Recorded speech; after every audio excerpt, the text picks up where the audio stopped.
कर भाई recording start. Hi guys, good afternoon. दोस्तों, yesterday we studied one very interesting topic that was कारो, companies auditors report order 2020. बहुत मजा आ रहा था हम लोग को ये पढ़ने में. ठीक है, सो चलिए इस कहानी को, इस सिलसिले को आगे बढ़ाते हैं. बिफोर वी प्रोसीड, एक बार क्विकली 143 सबसेक्शन 3 कुछ याद आता होगा आपको, उसको एक बार रिवाइज करते हैं. उसी पार्ट को रिवाइज करते हैं, फिर कारो को हम लोग कंटिन्यू करते हैं, क्योंकि आज अपने पास समय बहुत कम है. तो निर्धारित समय पे निर्धारित टॉपिक्स कवर होने बहुत जरूरी है. ठीक है, so let's continue with 143 subsection 3. उसको रिवाइज करेंगे. सब लोग तैयार हैं? ओके. तो ड्यूटीज ऑफ ऑडिटर की बात कर रहे थे, जिसके अंदर ड्यूटी टू ऑडिट रिपोर्ट की चर्चा हो रही थी. तो कौन से मैटर्स हम लोग ने रिपोर्ट करने हैं? क्या कर रहा था? कौन से मैटर्स हम लोग ने रिपोर्ट करने हैं, बता सकते हैं क्या आप लोग? क्या बोल रहे हो? Duty to report 143 subsection 3, 10 point थे उसमें.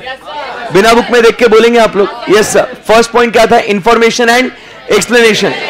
Whether the auditor has obtained all the information and explanation which is to the best of his knowledge and belief necessary for the purpose of audit. ये first point था. Second point हम लोग ने क्या बोला था? Proper books of accounts as required by law has been maintained and the reports from the branch offices has been sent to him. Third point हम लोग ने क्या बोला था? If the branch report, if it is audited by an auditor other than company auditor, तो उस case में क्या हो जाएगा बताओ? Whether the report has been sent to him and how it has been dealt with. ये बात हो गई थी थर्ड पॉइंट की. फोर्थ पॉइंट हमने देखा था कि whether balance sheet, profit and loss account is in agreement with the books of accounts. ये हमारा फोर्थ पॉइंट था. फिफ्थ पॉइंट हम लोग ने बात करी कि financial statements should be prepared in accordance with the accounting standards. ये फिफ्थ पॉइंट था. एफ मतलब क्या बात करते हैं? एनी रिजर्वेशन, क्वालिफिकेशन और कमेंट्स ऑन व्हाट? बोलना पड़ेगा आपको. On what? On adverse if any financial transaction और matters that has an adverse effect on the functioning of the company. सही बात है एकदम. Yes sir. उसके बाद नेक्स्ट जी मतलब अपन बात करते हैं डायरेक्टर जी. Whether directors are disqualified under section number. मैं किसके लिए रिवीजन कर रहा? बोलना. फिर तो क्या कर रहा? नहीं करूँ रिवीजन? सब पॉइंट आते देखो. बोलना. जवाब दे. मैं रिवीजन किसके लिए कर रहा हूं? मेरे लिए या तेरे लिए? तू क्या कर रहा है? बोलना एक बार. अब नंबरिंग ही करेगा पूरी क्लास में. पूरी क्लास में अभी तू बैठ के नंबरिंग ही करेगा. ये बुक होने के बाद तेरी बुक करा लेना, तेरी बुक करा लेना, तेरी बुक करा लेना, सबकी पूरी क्लास की करना. अगर तू रुका, मैं मजाक नहीं कर रहा हूं, तेरे को मैं घर भेज देगा. तू रुकना ही नहीं, अभी नंबरिंग ही कर. तू तुमको जो इंटरेस्ट है ना वही करो. अभी नंबरिंग करो. अब मैंने कुछ गलत बोला, मैं रिवीजन कर रहा हूं, वो नंबरिंग कर रहा है, तो अब उसने पूरी क्लास क्या करना चाहिए? रोकेगा क्या? मैं नहीं, बिल्कुल भी नहीं. करो. चलो स्टार्ट. मैं यहाँ क्या कर रहा हूं? नहीं, फिर करो. चलो स्टार्ट. ये बुक खोलो, उसको हेल्प कर बेटा, हेल्प करो उसको. नंबरिंग करो. चलो पूरा बुक खत्म होने के बाद मेरे को बताना. नहीं करो. चलो स्टार्ट. वापस कराना बेटा, ध्यान रख दो. चलो. सो हम बात कर रहे थे कौन से? जी मतलब डायरेक्टर जी. Whether directors are disqualified under section number 164 subsection 2. H point बीच में ऐसे ही आ गया. On reservation, qualification, comments on what? Maintenance of books of accounts and other matters connected therewith. फिर उसके बाद आई मतलब क्या बोलता है अपना? Internal financial controls. उसमें तीन बातें चेक करनी थी कि whether internal controls are in place, whether they are operating and operating effectively. मतलब कंट्रोल्स है क्या, कंट्रोल्स चलते हैं क्या, और कंट्रोल्स अच्छे से चलते हैं क्या. बराबर. यस. उसके बाद ये जो इंटरनल फाइनेंशियल कंट्रोल्स की जब बात करते हैं, तो this is not applicable to certain private companies. सही बात है एकदम. वो कौन से प्राइवेट कंपनीज है? 1 person company, small company and a private limited company with turnover less than 50 crores as per latest audited financial statements and the borrowings less than 25 crores from banks or financial institution at any point of time. सही बात है एकदम? Yes sir. But इनके ऊपर IFC के ऊपर reporting करना पड़ेगा. कब करना पड़ेगा बच्चों? When they do not comply with provisions of section number 92 and 137. सही बात है एकदम? Yes sir. उसके बाद लास्ट पॉइंट जो है वो क्या कहता है? Any other matter as may be prescribe, जिसमें आता है सबसे पहले बोलो P मतलब क्या कहेंगे? Pending litigation. M मतलब material foreseeable losses. And last में अपन बात करते हैं about delay in transferring funds to investor education and protection fund. ये अपना सेक्शन 143 सबसेक्शन 3 की बात हुई थी. क्लियर है एकदम? कोई क्वेरी डिफिकल्टीज के अंदर? No sir. फिर उसके बाद हम लोग बात कर रहे थे सेक्शन नंबर, कल जो डिस्कस कर रहे थे, that was section number 143 subsection 11, जो बात करता है about duty to report on matters specified by central government. तो central government in consultation with whom, ये एमसीक्यू में बहुत इंपॉर्टेंट है. तो central government in consultation with whom? NFRA, NFRA, national financial reporting authority, will issue a general और specific special order बराबर for certain class of companies and the auditors of those class of companies are required to report on the matter specified therein. तो हमने क्या कहा कि ये कुछ companies को एप्लीकेबल होगा. जिस कंपनी को ये एप्लीकेबल होगा उस कंपनी के ऑडिटर्स ने अपने ऑडिट रिपोर्ट में उस मैटर्स के ऊपर रिपोर्ट करना है. सही बात है. चर्चा हो रही थी ये कौन से कंपनीज को एप्लीकेबल है. तो it is applicable to all the companies including foreign companies. But क्या इसके अंदर? एक्सेप्ट. सो एक्सेप्शन में कौन से कंपनीज आते हैं? One person got his Samsung S8 insured from a private bank. सही बात है एकदम? Yes sir. वन पर्सन मतलब वन पर्सन कंपनी, सैमसंग मतलब small company, S8 section 8 company, insured insurance company, private limited company. अभी private मतलब private company नहीं बोलने का, प्राइवेट मतलब private limited company not being, अब ये पूरा प्रोविजन आपको बोलना है अभी. So private limited company not being the holding और subsidiary of a public company having paid up share capital and reserves and surplus not more than 1 crore. And second point क्या कहता है? बोरोइंग्स फ्रॉम बैंक्स और financial institution not exceeding 1 crore and total revenue as disclosed in schedule 3 not exceeding 10 crores. सही बात है एकदम? Yes sir. तो यहां तक ये सारी बातें हम लोग ने डिस्कस कर ली थी. इसके ऊपर कॉन्फिडेंस है दोस्तों? Shall we proceed from here? Yes sir. चलिए तो आज की पढ़ाई शुरू करते हैं. अमर स्क्रीन लेके आ जाना. चलो ओके. सो नाउ अभी आज का सेशन बहुत इंपॉर्टेंट है क्योंकि हम लोग को 21 पॉइंट्स के बारे में बातचीत करनी है दोस्तों. ठीक है. सो अभी auditors report to contain matters specified in paragraph 3 and 4. ठीक है. तो फर्स्ट पैराग्राफ में ऑर्डर जब दिया ना, तो फर्स्ट पैराग्राफ में क्या बोलता है? किसे किसे एप्लीकेबल है, किसे किसे नहीं है. बाप बेटा फर्स्ट पैराग्राफ में यह बोलता है. सेकेंड पैराग्राफ में यह बोलता है कि भाई ऑडिटर जो पैराग्राफ 3 और पैराग्राफ 4 में जो बातें दी गई है ना, उसके ऊपर ऑडिटर ने रिपोर्ट करना है. ठीक है? Yes sir. इसके ऊपर, इस पॉइंट के ऊपर हम लोग पूरे क्लॉजेस होने के बाद आएंगे ताकि आपको समझेगा. ठीक है. तो अब बात करेंगे, ये एक्चुअली थर्ड पैराग्राफ है, matters to be included in the auditors report. Now ready? Yes sir. एकदम रिलैक्स रहने का. अभी आपको मैं एक चीज बताता हूं. 21 पॉइंट्स है इसके अंदर और 21 ये हेडिंग्स है. उस हेडिंग के अंदर और हर उस हेडिंग के अंदर आपको दिखेगा और बहुत सारे सब हेडिंग्स है.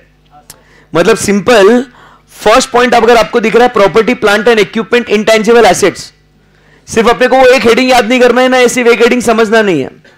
उसके अंदर आप समझो आपको और सब पॉइंट है वो कितने? 5. ऐसा सेकंड पॉइंट उसके अंदर सब पॉइंट, थर्ड पॉइंट उसके अंदर सब पॉइंट्स. समझ रहे? ये खेल बहुत लंबा है. समझ रहे बात को आप? तो मैं जो बोल रहा हूं वो समझो मेरी बात को. एकदम रिलैक्स रहने का. अपने को कोई भी जल्दबाजी नहीं है कि अपने को इतने टाइम पीरियड में फटाफट इसको खत्म करने का करके. This is never our intention and will never will be. अपना प्रायोरिटी प्राइमा फेसी अपना फोकस कहां पे होना चाहिए कि अगर मैं कोई भी एक क्लॉज के बारे में अपन डिस्कशन कर रहे हैं तो आपका फोकस इसी पे होना चाहिए कि आपको वो समझ रहा है या नहीं समझ रहा, और हम लोग क्या कर रहे हैं ये आपको समझ में आना चाहिए. याद हो रहा कि नहीं हो रहा, सीक्वेंस याद हो रहा कि नहीं हो रहा, वो कोई मैटर नहीं करता. इंपॉर्टेंट सिर्फ इतना है कि जो पॉइंट हम लोग डिस्कस कर रहे हैं वो क्यों डिस्कस कर रहे हैं, उसको कैसे रिपोर्ट करना है, वो क्या है, ये सारे क्वेश्चंस आपके सॉल्व होने चाहिए. समझेगा? Right now our focus is on understanding and not on retention. Retention करवाना मेरी जिम्मेदारी है, but before we proceed with the retention part it is important that we need to understand first. Clear है एकदम बात? Yes sir. सो कहीं पे भी मन में ऐसा सवाल मत लेके आना, यार मेरे को तो याद ही नहीं हो रहा, मैं क्या करूं. भाई अपना वो एजेंडा ही नहीं है अभी. क्लियर है एकदम बात? पक्की बात? Yes sir. चलो, सो अभी क्या हुआ, अभी एकदम फुल ध्यान से सुनना. ये टॉपिक्स अभी आपको समझ में आ गया होगा कि बहुत ज्यादा थ्योरी है इसके अंदर, तो इसको मेरे को बहुत बोलना पड़ेगा. आप बोलोगे कि सर बहुत दिमाग हैवी हो रहा है, कोई ऑप्शन नहीं है अपने पास, ये पढ़ना पड़ेगा. इंटरेस्टिंग है, समझ में आएगा, मस्त है एकदम. ठीक है, ओके चलो. सो अब मेरा बच्चा हुआ ये कि देखो कंपनी है, उस कंपनी को कारो एप्लीकेबल है. तो अभी जिस कंपनी को कारो एप्लीकेबल है, लेट अस से स्वप्निल पटनी क्लासेस लिमिटेड, अभी कौन सी कंपनी हो गई? Public company. अरे क्या बोल रहे हो यार, Swapnil Patni classes limited public company हो गई. तो मान के चलो भाई उसको क्या हो गया, कारो एप्लीकेबल हो गया. कारो एप्लीकेबल हो गया, कर दिया एप्लीकेबल, ठीक है ना. अब अगर कंपनी को कारो एप्लीकेबल हो गया तो उस कंपनी का ऑडिटर मतलब कौन? मैं. मतलब कौन? मैं, सीए हर्षद जाजू. मैं उस कंपनी का ऑडिट कर रहा हूं. अब ये दिमाग मत लगाओ सर आप तो ऑफिसर कंपनी के, आप तो डिस्क्वालिफाइड हो, मत करो प्लीज. एक इलिस्ट्रेशन, एक हाइपोथेटिकल एग्जांपल की बात कर रहे हैं, काल्पनिक. ओके हाँ, नहीं कभी कभी होता है सर, फिर वो तो आपने ऐसा, वो होता है, इमोशनल हो जाता है कभी कभी कोई. सो इसीलिए पहली बात क्लियर कर दी. सो अभी क्या हुआ दोस्तों, स्वप्निल पटनी क्लासेस लिमिटेड का auditor CA Harshad Jaju. Company को कारो एप्लीकेबल है, तो कंपनी को एप्लीकेबल है, उसकी जिम्मेदारी अब किस पे आई है? मेरे ऊपर, क्योंकि उसमें लिखा हुआ है ना duty to report on matters specified by central government. तो सेंट्रल गवर्नमेंट ने फर्स्ट मैटर दिया, बोला ऑडिटर साहब सुनो ना, आप है ना इसके ऊपर रिपोर्टिंग करके दो मेरे को, property plant equipment and intangible assets. पहले कारो 2016 था, इसका प्रीडिसेसर कारो 2016 था. उसमें फर्स्ट हेडिंग जो आती थी ना, वो आती थी फिक्स्ड एसेट. जब कारो 2020 नया ऑर्डर आया ना, उसमें उन्होंने चेंज कर दिया एंड उन्होंने लिखा property plant equipment slash intangible assets. ऐसा क्यों हुआ? क्योंकि AS 10 अपडेट हुआ. AS 10 जो अर्लियर फिक्स्ड एसेट्स के बारे में बात करता था, अब AS 10 का नाम हो गया क्या? Property plant and equipment, PPE. आप पढ़ते हैं ना इसको. तो इसीलिए उसको ध्यान में रखते हुए ऑर्डर यहां पे चेंज कर दिया और वहां पे फिक्स्ड एसेट को हटा के अब क्या नाम डाल दिया? Property plant equipment. बेस बता रहा हूं कि वर्डिंग्स क्या, अपना ऑब्वियसली एजेंडा मैंने आपको बताया. कोई भी चीज पढ़ रहे हैं उसके मतलब रूह तक, गहराई तक जाना है उसके, है ना, समझ में आना चाहिए. तो this is why the name property plant and equipment. अब सिंपल भाई, मतलब समझो तुम जिस कंपनी के ऑडिटर हो, एकदम रिलैक्स फील करना है इसको. बिल्कुल भी ऐसा ना, मैंने क्या कहा, इसको रटना है, याद करना है, ये इंटेंशन चाहिए नहीं अपने को. इसको सिर्फ महसूस करना है. और जिसको भी ऐसे झूमने लायक लग रहा है अभी से, पानी वानी P low, coffee वॉफी P low, बाहर जाओ, या तो मौसम बहुत अच्छा है आज तो बाहर घूमो. क्या कर रहे हो क्लास में, है ना, एंजॉय करो बाहर. क्लास में तो मैं सोने दूंगा नहीं, देख अभी भी उबासी मार रही, मैं बातें कर रहा हूं उससे. तो क्या एडी है क्या छोरी? और क्या होता ना रे, डर मेरे को लगता, क्लास में बैठे अब भी गया है ऐसा गया. दूसरा तो मतलब ऐसा वो मोंजली का टाइप, ऐसा आंखें ऐसे ऐसा ऐसा करते बच्चे, ऊपर ऊपर आंखें जाती. इमेजिन मतलब सोचो, मेरे नजरिए से सोचो, मैं पढ़ा रहा हूं, कोई बच्चे ऐसे बोला क्या हो रहा भाई तेरे को, डर लगता है रे, इसीलिए उठाना पड़ता है। ठीक है, तो property plant and equipment slash intangible assets. तो अपन ऑडिटर है कंपनी के, एकदम रिलैक्स सुनना स्टोरी को। अपन ऑडिटर है कंपनी के, इस कंपनी को एप्लीकेबल है क्या, कारो एप्लीकेबल है, खत्म हो गई बात। तो सरकार मेरे को बोल रहा है कि देखो ऑडिटर साहब, आप मैं जो बोल रहा हूं ना, मेरे को समझ के वैसा आपने भी समझना, आप वैसे कर रहे हो ताकि आपको मतलब you will actually walk through that entire process and you live it, तो आपको सब चीजें याद हो जाएगी और समझेगी भी। तो इमेजिन करो कि these procedures you are actually performing. Okay, so क्या हुआ दोस्तों, जो रिकॉर्ड्स है, first property plant and equipment, auditor को बोला भाई auditor property plant equipment check कर। तो मैं आया, सुन रहे क्या बात को, मैं आया कंपनी के अंदर स्वप्न पटनी ग्लासेस लिमिटेड, और मैं क्या चेक कर रहा हूं अभी, प्रॉपर्टी प्लांट इक्विपमेंट। गवर्नमेंट को पूछा बोल क्या चेक करने का है, वो बोलता है पहले रिकॉर्ड्स चेक कर। मैंने कहा ओके रिकॉर्ड्स चेक कर लेंगे। Records in relation to what, property plant equipment. तो मतलब आपने ना ये एक मेमोरी पैलेस में आप आंखें बंद करके इमेजिन करो, सही में आप जो है ना क्लाइंट प्लेस पे गए हो, फील करो उसको। फिर वहां पे आपको बोला गया चेक कर प्रॉपर्टी प्लांट इक्विपमेंट, तो आपने कहा ओके चेक करूंगा। प्रॉपर्टी प्लांट इक्विपमेंट चेक करने के लिए क्या देखूंगा, तो सबसे पहले वो बोलता है भाई रिकॉर्ड चेक कर, मतलब फिक्स्ड एसेट रजिस्टर मेंटेन करते हैं ना हम लोग, तो बोल रहा भाई उसका रिकॉर्ड चेक कर। तो हमने क्लाइंट को बोला वो आपका प्रॉपर्टी प्लांट इक्विपमेंट जो है ना उसका रजिस्टर दो, हमको रिकॉर्ड्स दो। मतलब जैसे कि ये बेंचेस है मेरा प्रॉपर्टी प्लांट इक्विपमेंट है, ये लैपटॉप कंप्यूटर ये प्रॉपर्टी प्लांट इक्विपमेंट है, projector screen property plant equipment है, air conditioner property plant equipment है क्या नहीं है भाई, है? मेरे को वो चेक करने का, जाके हम करेंगे। तो सब बोला है मेरे को कैसा करने का, तो मेरे को बोल रहा है वो रिकॉर्ड चेक कर। मतलब ओके करता हूँ रिकॉर्ड। तो अभी रिकॉर्ड आपके सामने आ गए क्या, तो इमेजिन करो आपके सामने जो किताब है ना आपकी, वो आपके रिकॉर्ड्स है, वो किससे रिलेशन में रिकॉर्ड्स है, वो प्रॉपर्टी प्लांट इक्विपमेंट से, इंटेंजिबल एसेट से रिलेटेड है। ओके, कोई दिक्कत है इसके अंदर, नहीं सर, ओके कम ऑन।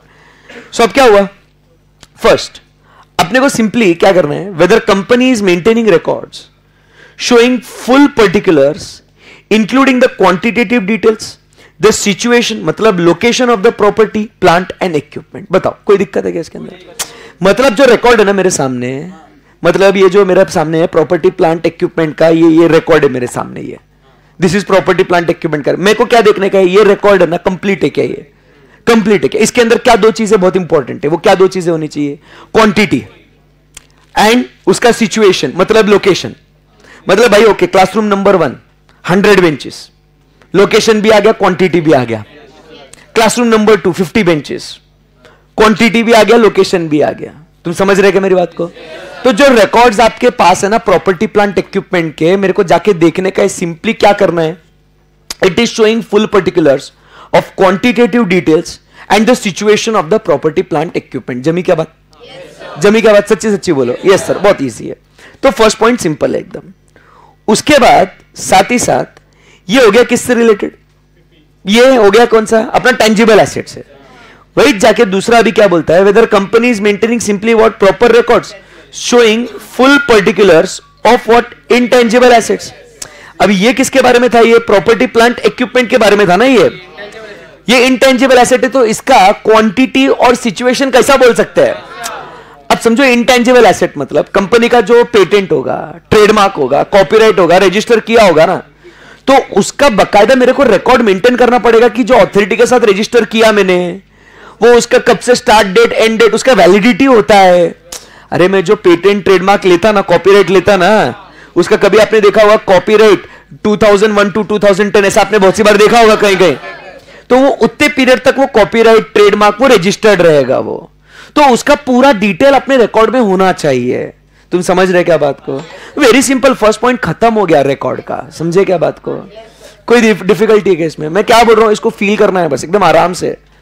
ये दिखेगा आपको कितना टेक्स्ट है सर, बहुत सिर्फ टेक्स्ट भरा पड़ा है, बट अपने को ये टेक्स्ट को क्या करना है, इसको अपने को actually we have to live that, walk through that procedure. आपको बोलेगा ये मैं करके आया हूं, मतलब जब समझ रहे हो ना कि जब आप एक्सपीरियंस फील करोगे उसको, अरे ये तो सब करा है भाई, याद आ जाएगा आपको सब। Because you actually lived that procedure. ठीक है, सो क्या करना है मेरे को? फर्स्ट पॉइंट में कारों में क्या बोल रहा है वो सरकार, क्या बोल रहा है भाई, किसके ऊपर रिपोर्ट करो? Property plant equipment. अभी ये दिमाग से चलो, हाँ, प्रॉपर्टी प्लांट इक्विपमेंट, ठीक है। अब मैं जा रहा हूं क्लाइंट के पास, क्लाइंट को क्या बोल रहे हैं? रिकॉर्ड्स दे भाई। मैं रिकॉर्ड्स लिया हाथ में, अब बोलो रिकॉर्ड लिया हाथ में, क्या करूं बताओ? मेरे पास रिकॉर्ड है, बोलो क्या करूं मैं? पहले तो क्या देखना है, फुल डिटेल्स है क्या नहीं है। अगर वो इनटेंजिबल एसेट्स है, सॉरी टेंजिबल एसेट्स है, तो क्या देखेगा? उसका क्वांटिटेटिव डिटेल्स और उसका सिचुएशन, खत्म हो गई बात। यही अगर इनटेंजिबल एसेट है, सिर्फ उसका फुल पर्टिकुलर्स दिया है कि नहीं, तो फुल पर्टिकुलर्स में हम लोग क्या समझते हैं कि बाबा वो रजिस्ट्रेशन कौन से अथॉरिटी के पास किया है, कब तक वैलिड है, उसकी फीस क्या है, वो सब चीजें उसके अंदर होना चाहिए। खत्म हो गई बात, रिकॉर्ड चेक करके हो गए। अब क्या होता है ना, रिकॉर्ड्स में ना कभी कभी है ना क्या हो सकता है, गड़बड़ हो सकती है। अब जैसे मैंने बोला क्लासरूम 100 बेंचेस, भाई 80 भी हो सकते हैं, 120 भी हो सकते हैं, कुछ भी हो सकता है ना। तो इसीलिए सेकंड पॉइंट क्या बोलता है वो, जाके आप क्या करो, फर्स्ट पॉइंट आपने क्या कर लिया, फर्स्ट पॉइंट क्या कर लिया बेटा, रिकॉर्ड्स आपने देख लिए, सही बात है। सेकंड पॉइंट वो क्या बोलता है, जाके बोलना एक बार बोल दे, अच्छे से बोल दे एकदम। तो सेकंड पॉइंट वो बोलता है भाई जाके फिजिकल वेरिफिकेशन कर। Now you understand what is physical verification. अभी आप डेस्क जॉब कर रहे थे, अभी तक डेस्क जॉब क्या कर रहे थे, just to verify the records कि वो फुल पर्टिकुलर्स उस रिकॉर्ड्स के अंदर है या नहीं है। Now what will you do, tell me. जाके देखेंगे, अब वो रिकॉर्ड को लेके जाएगा और रिकॉर्ड को लेके जाके देखेंगे, ओके क्लासरूम नंबर 1 क्या देखूंगा, 100 बेंचेस, इधर लिखा ना 100 बेंचेस में, जाके देखेगा सही में, एक एक गिनेगा 1 2 3 4 5 6, इसको बोलेंगे अपन क्या, फिजिकल वेरिफिकेशन। समझ में आया क्या? मेरे को उसको रिपोर्ट करने का है। तो सेकेंड पॉइंट क्या बोलता है, whether these property plant equipment have been physically verified. But important क्या है, यहां पे मैं नहीं कर रहा हूं, यहां पे कौन कर रहा है, मैनेजमेंट। मुझे जाके देखने का है कि मैनेजमेंट कर रहा है क्या नहीं कर रहा है। देखो ऑडिटर का काम है चेक करना, बट वो चेक कैसे करेगा, ओके रिकॉर्ड्स मेंटेन करे, मैं देखेगा रिकॉर्ड्स के हिसाब से। मैनेजमेंट जो है ना, समय समय पे फिजिकल वेरिफिकेशन कर रहा है क्या नहीं कर रहा, मेरे को वो देखने का है। मेरे पास इतना टाइम थोड़ी है कि मैं इतने सारे कंपनी के कितने एसेट्स होंगे, कितने एसेट्स होंगे, मैं थोड़ी एक एक चीजें चेक कर सकता हूं, और मेरे पास एक ही क्लाइंट थोड़ी है भाई। तो मैं क्या करेगा, रिस्पॉन्सिबिलिटी किसका है, मैनेजमेंट का। मैं जाके रीजनेबल इंटरवल पे, बराबर के नहीं, जाके देखेगा कि भाई मैनेजमेंट वो काम बराबर से वो फिजिकल वेरिफिकेशन वाला कर रहा है या नहीं कर रहा। उसके बाद जब मैनेजमेंट ये करता है, अब दो बातें होगी इसके अंदर, दो बातें होंगी। कौन सी दो बातें होंगी, एक तो रिकॉर्ड से वो फिजिकल एसेट्स आपके मैच होते होंगे या तो नहीं होते होंगे। होते होंगे तो कोई दिक्कत नहीं है, नहीं होते होंगे तो दो बातें होंगी, एक तो वो बहुत बड़ा मैटर है या तो छोटा मैटर है। नहीं समझे, मतलब वो जो डिस्क्रिपेंसी समझ रहे हो, डिस्क्रिपेंसी। अरे बोला 100 बेंच, रिकॉर्ड्स में 100 बेंचेस, बट एक्चुअल में 50 बेंचेस यार। तो ये जो है ना, ये ऐसी डिस्क्रिपेंसी नहीं है, ये मटेरियल डिस्क्रिपेंसी। मटेरियल मतलब समझते हो, मटेरियल मतलब ऐसी चीज जिसके वजह से, मुझे बोलने दो, मटेरियल मतलब ऐसी चीज जिसके वजह से लोगों के डिसीजन चेंज हो सकते हैं, उसके वजह से लोगों के ओपिनियन चेंज हो सकते हैं, वो मटेरियल है वो। अब सोचो ना, आप अगर देखोगे 100 बेंचेस के जगह 50 बेंचेस है, ये भाई उससे फर्क पड़ेगा नहीं पड़ेगा, फर्क पड़ेगा।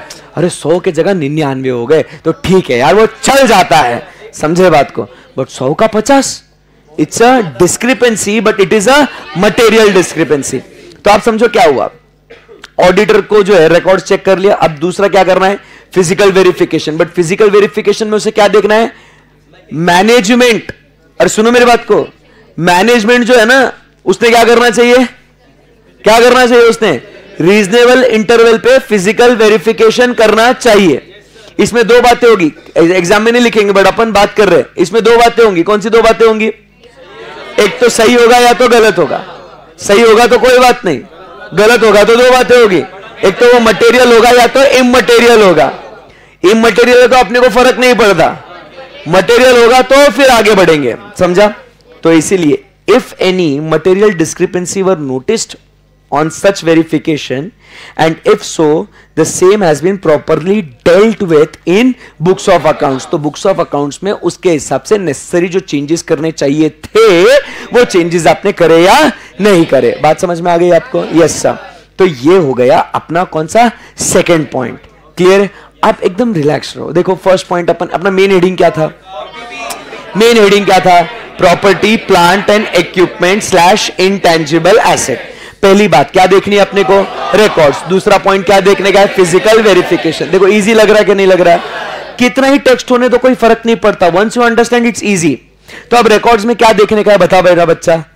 रिकॉर्ड्स में क्या देखने का है मेरे को? दो चीजें, एक तो पीपीई से रिलेटेड और दूसरा इंटेंजिबल एसेट्स। पीपीई से रिलेटेड क्वांटिटेटिव डिटेल्स एंड उसका सिचुएशन। इंटेंजिबल एसेट्स से रिलेटेड फुल पर्टिकुलर्स है या नहीं है? फिजिकल वेरिफिकेशन में क्या देखने का है? मैनेजमेंट ने फिजिकल वेरिफिकेशन रीजनेबल इंटरवल पे किया या नहीं किया? किया होगा तो उन्हें अगर कोई मटेरियल डिस्क्रिपेंसी मिली तो उस मटेरियल डिस्क्रिपेंसी को उन्होंने किस तरीके से बुक्स ऑफ अकाउंट्स में डील किया। खत्म हो गई बात? Yes sir. अब बात करते हैं किसके बारे में? Title deeds. Now what is, बोलो। रीजनेबल मतलब ऐसा नहीं बोल सकते 1 महीना 2 महीना, वो बिजनेस के हिसाब से उनका जो इन्वेंट्री टर्नओवर होता ना उसके हिसाब से वो केस टू केस वेरी होगा। रीजनेबल इंटरवल नहीं भाई,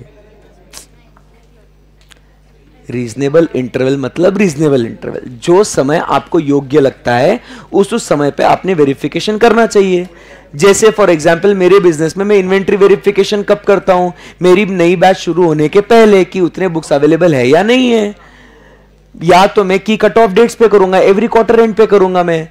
ऐसा कोई पर्टिकुलर टाइम फ्रेम डिसाइडेड नहीं है for reasonable interval. Okay, yes sir. It varies from person to person, auditor to auditor. It is a judgmental term.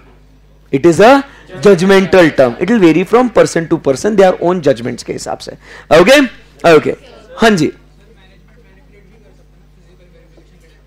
तो इसलिए तो ऑडिटर वो चीज को जाके देख रहा है ना। बाकी तो समझो ऑडिट में तो अपन वो चीजें कर ही रहे हैं। बातें मत करो, सुनो बात को, हर एक की क्वेरी को समझो। उसका क्वेरी है सर मैनेजमेंट मैनिपुलेट तो कर ही सकता है। बात सुनो, अपन ऑडिट तो करेंगे ही करेंगे, ऑडिट में इन्वेंट्री तो चेक करेंगे ही करेंगे। ये मुझे कारों में रिपोर्ट करना है कि मैनेजमेंट ने वैसा किया या नहीं किया। नहीं समझा? अरे भाई सुनो बात को, मैं कौन है?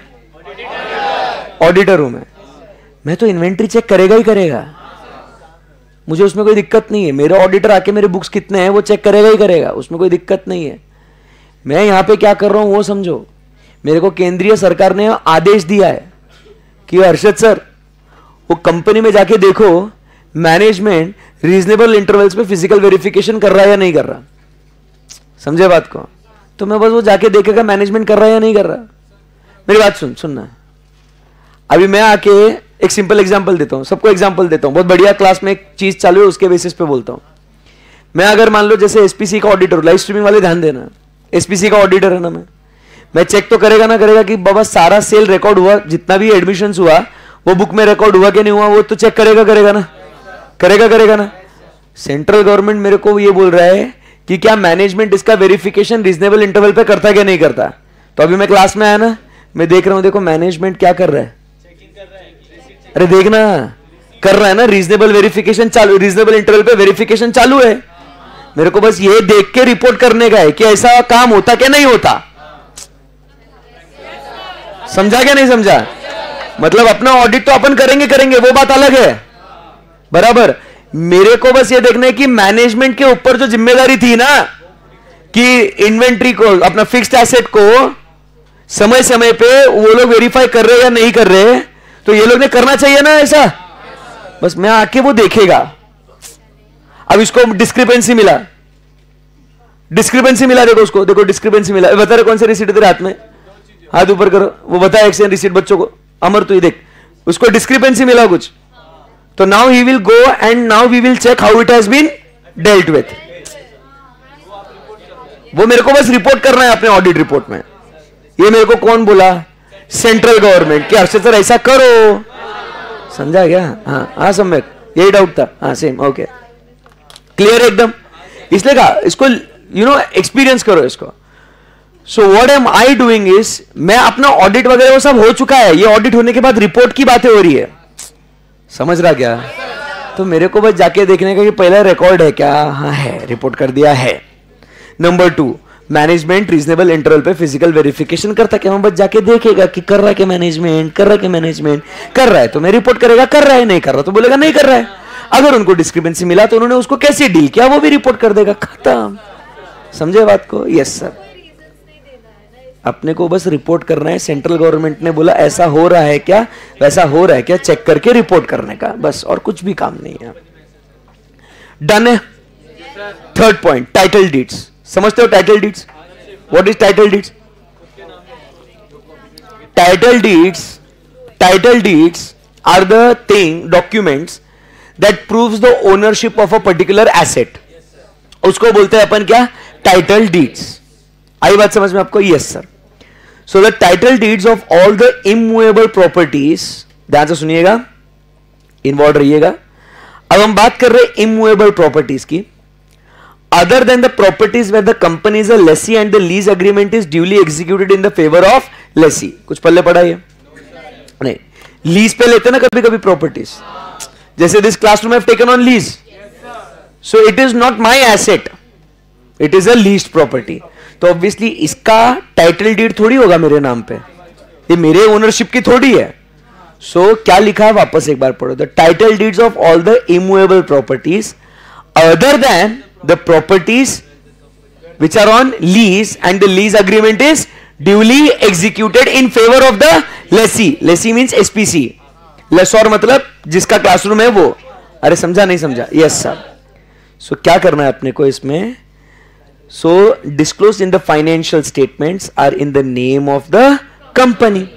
मतलब जितनी भी assets, immovable properties, land, building, office, godown, जितनी भी इमूवेबल प्रॉपर्टीज कंपनी के फाइनेंशियल स्टेटमेंट्स में दिख रही है, क्या होना चाहिए? कंपनी के नाम पे होना चाहिए कि नहीं होना चाहिए? होना चाहिए। तो वो कंपनी के नाम पे है या नहीं है, वो प्रूव करने के लिए मेरे पास डॉक्यूमेंट कौन सा है? Title deed. तो मेरे को सिंपली वो यही बोल रहा है कि जो भी इमूवेबल प्रॉपर्टीज है which are disclosed in the financial statements, check whether it is in the name of the company. और तुम्हारे नाम पे है क्या? वो तुम्हारे नाम पे होगा तभी तो तुम्हारे बुक्स में दिखा सकते हैं ना। सुनो बात को, जब आप फोन खरीदने जाते हैं आपका, बराबर, पापा के साथ जा गए ना फोन खरीदने, वो पूछता है कि भैया किस नाम से बिल बनाए। आप आपका नाम बोलने जा ही रहे थे, पापा ये रुक मेरे नाम पे बनाओ, बोले कि नहीं बोले पप्पा ऐसे? क्यों बोला ऐसे? क्योंकि आप समझिए बात को, जब वो उनका नाम बिल पे आएगा तब जाके वो उनके बुक्स ऑफ अकाउंट्स में वो फोन दिखाएंगे फिक्स्ड एसेट के अंदर, उसका डिप्रिसिएशन का बेनिफिट लेंगे। ऐसा करते हैं पापा। आपको हर्ट होता है, मेरे नाम पे कोई भी चीज नहीं है, ऐसा नहीं होता। वो आपके नाम पे गाड़ी भी आपके नाम पे नहीं लेंगे। क्या आप बोलेंगे मेरे नाम पे क्यों नहीं ले रहे हो आप पापा?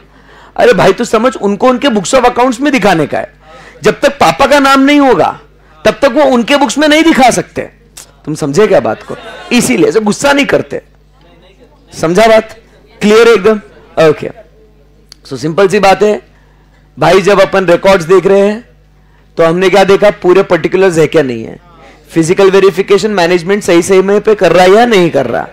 तीसरा, टाइटल डीड्स, जो भी इमूवेबल प्रॉपर्टीज कंपनी के बुक्स ऑफ अकाउंट्स में, फाइनेंशियल स्टेटमेंट्स में दिखाई गई है, वो कंपनी के नाम पे होनी चाहिए। बट अब कभी कभी क्या होता है, ऐसी प्रॉपर्टी हम लोग दिखा देते हैं कंपनी के बुक्स में जो अपने नाम पे नहीं है बट फिर भी बुक्स में है। If not, provide the details. ऐसा कौन सा अगर मिला आपको कि books of account, financial statements में है वो प्रॉपर्टी, आपके नाम पे नहीं है, बराबर, तो बताओ। तो पहले डिस्क्रिप्शन ऑफ प्रॉपर्टी दो। मतलब मान के चलो for example land, description of the property, gross carrying value बता दो उसका 1 CR, held in the name of, अभी एसपीसी का है, लेटेस्ट से अंकिता पटनी के नाम पे हो नाम जगह, एसपीसी के बुक्स ऑफ अकाउंट्स में दिख रहा है बट वो 1 करोड़ की जगह अंकिता पटनी के नाम पे हो, बराबर की नहीं। देन वेदर प्रोमोटर डायरेक्टर, हाँ भाई डायरेक्टर है, समझा नहीं समझा? Period held indicate the range where appropriate. कब से कब तक उन्होंने होल्ड किया, किसने, अंकिता ने। कब से कब तक होल्ड किया, वो सही बात है ना। And reason for not being held in the name of the company.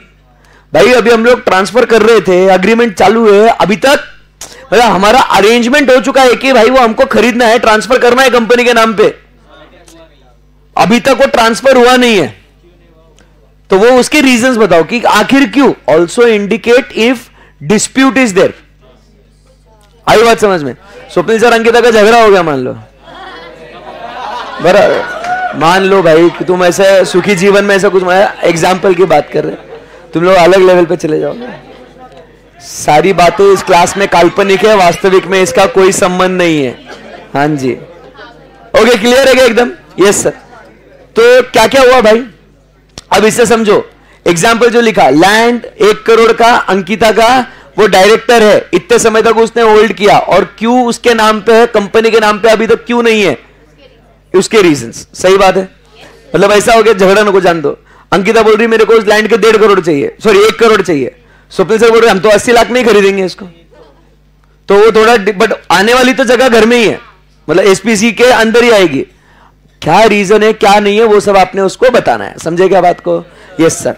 तो देखो भाई ये इतना टेक्स्ट है रही है एग्जाम में पूरा, और क्या होता ना, आपको क्वेश्चंस कैसे आएंगे पहले वो मैं आपको बताता हूं, तो आपको समझेगा कि अपन इतना डिटेल में इतना आराम से लेट लेट के क्यों पढ़ रहे हैं। कभी कभी आपको लगेगा सर समझ में आ गया बस ना सर, बट ऐसा नहीं होता। कभी कभी एग्जाम में क्या आएगा, 21 पॉइंट्स में से mention any 10 points to be reported under CARO, ऐसा सवाल आएगा।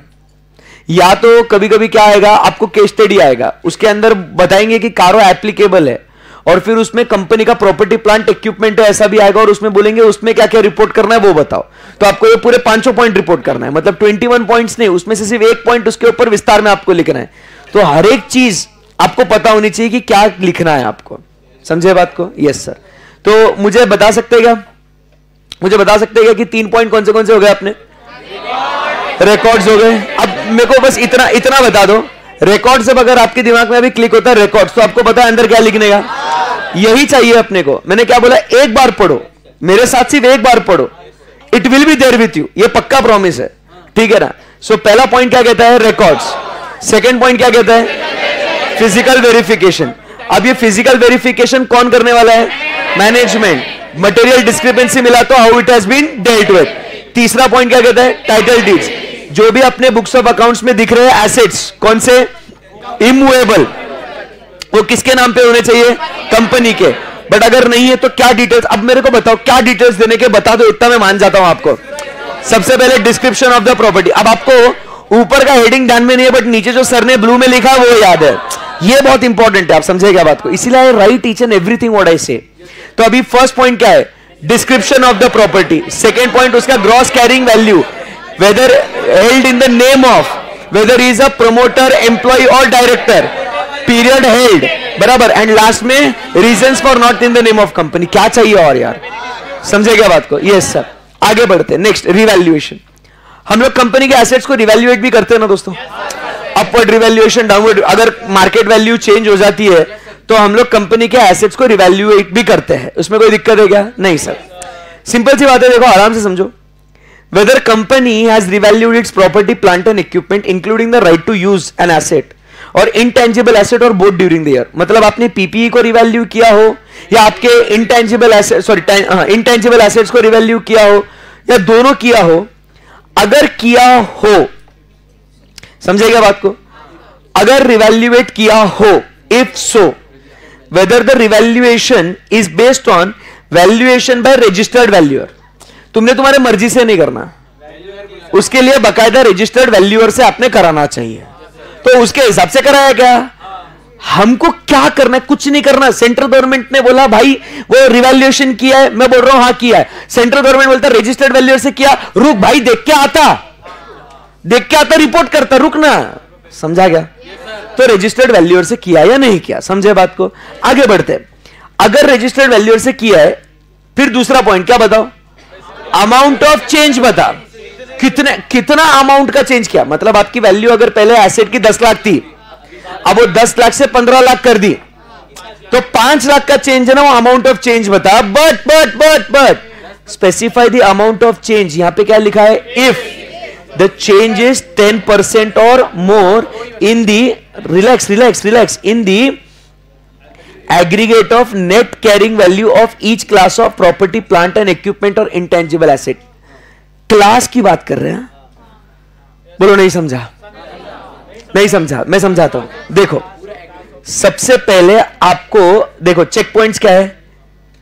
रिवैल्यूएशन अगर किया है तो आगे जाएंगे and it should B with whom? Registered valuer. अगर रिवैल्यूएशन किया है तो आपको इसका अमाउंट बताना है, बट अमाउंट आपको कब बताना है? उसका कंडीशन अप्लाई है, क्योंकि वहां पे इफ आया कि नहीं आया?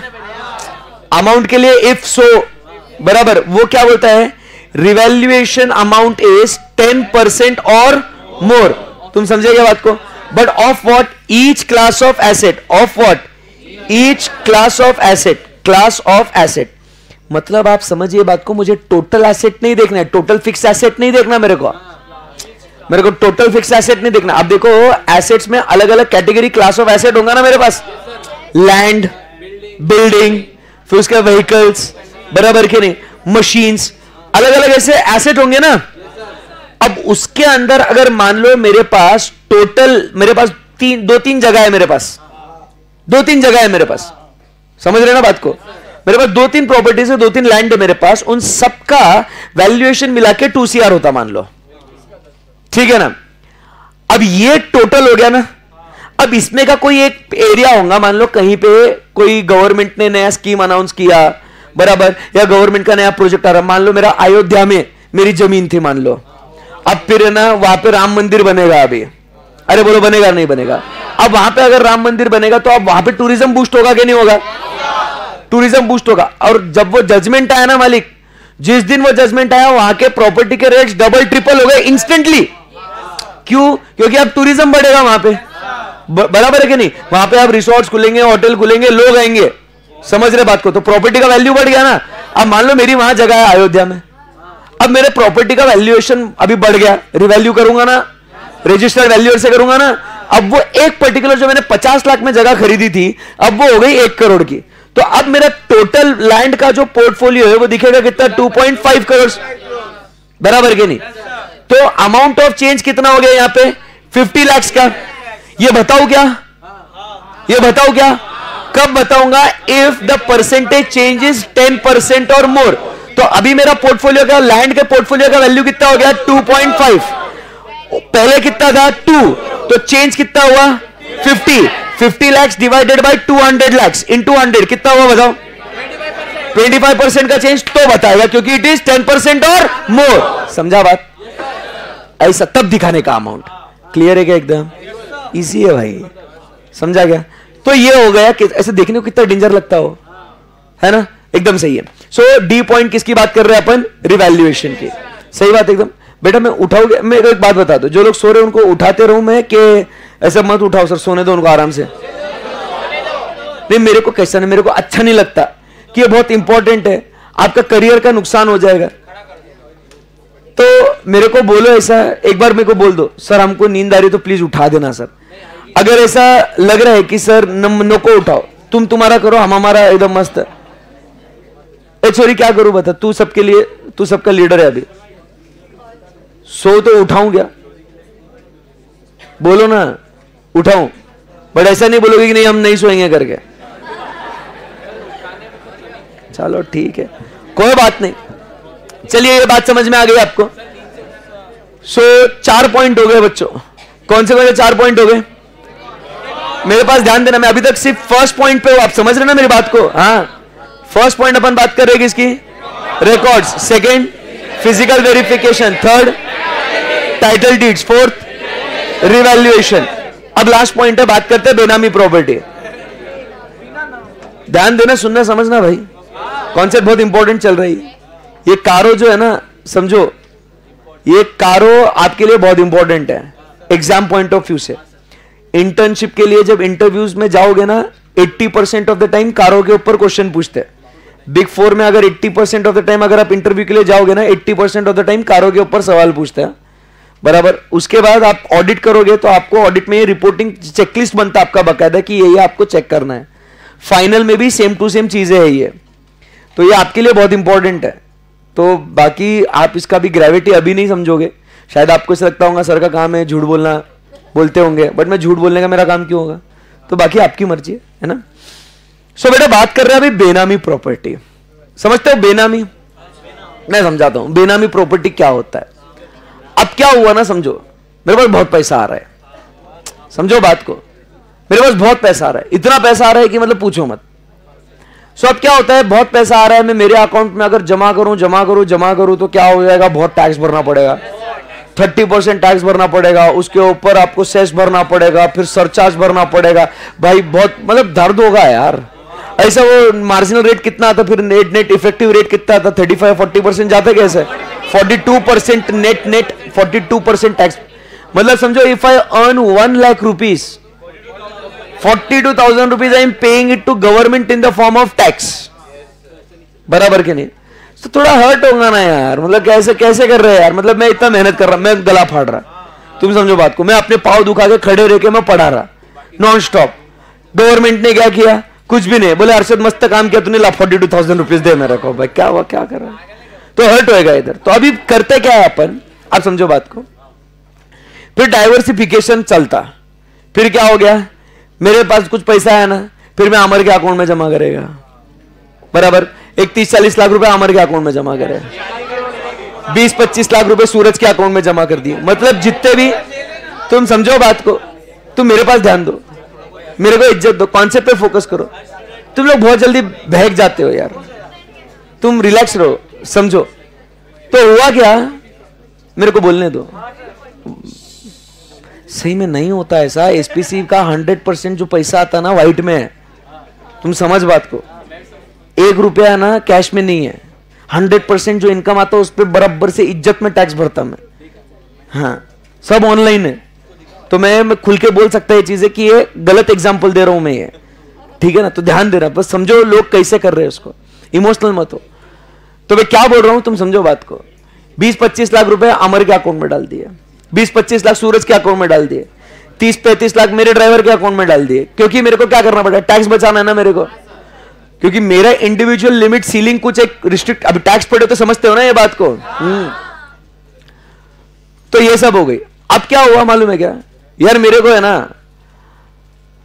गाड़ी खरीदनी थी, कोई भी गाड़ी खरीदनी होंगी यार, तुम इमोशनल हो रहे यार, तुम समझो ना बात को, ठीक है। कोई भी AMG एक्टर खरीदनी थी मान लो। अब क्या हो गया, मान लो समझो मेरे पास पैसे नहीं है, पैसे है पर मेरे अकाउंट में नहीं है, सूरज के अकाउंट में पड़े, अमर के अकाउंट में पड़े, मेरे ड्राइवर के, मेरे अकाउंट में नहीं है पैसा, और मेरे को गाड़ी खरीदनी है। अब मान लो मेरे को जो गाड़ी खरीदनी है ना, मान लो मेरे को कोई महंगी गाड़ी खरीदनी, 2-3 करोड़ वाली गाड़ी खरीदनी है, समझो बात को, बट मेरे अकाउंट में नहीं है पैसा। तो मैं क्या करता हूं, मैं वो गाड़ी जो खरीदना है ना मुझे, मेरे एम्प्लॉय के अकाउंट में तो जमा कर करके 1-2 करोड़ तो वहां जमा कर दिया ना मैंने पैसे।